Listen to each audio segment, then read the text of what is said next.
Madam Chairman, on April 8th of this year, Iraqi troops stormed into Camp Ashraf, which is on the Iraq-Iran border, and massacred unarmed Iranian expatriates who were residents of that camp. This in and of itself was criminal activity.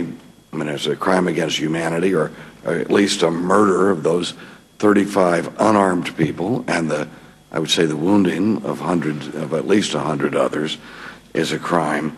But does this also, Mr. Bolton, indicate that Iran is having undue influence on Iraq? Here we did all of this we could do to create a democratic Iraq, and then they're under the tutelage of Iran, because obviously the slaughter of these people, these unarmed people in Camp Ashraf, was done to the benefit of Iran. Well, I think it's very troubling what happened, as you mentioned, what the government of Iraq did there.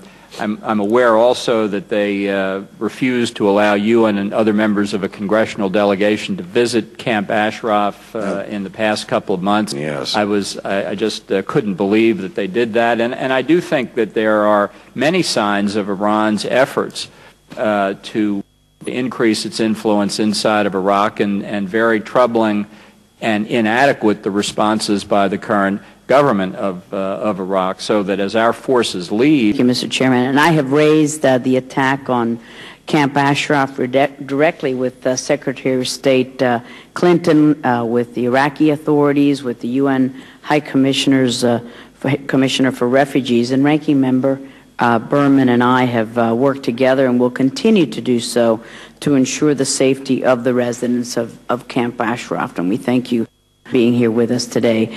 I think the State Department's now under court order to revisit the terrorist designation, and I think they should and should do it promptly. I think whether it's a designation of a foreign terrorist organization or a state sponsor of terrorism, the State Department's got to look at the facts and let the facts fall where they may.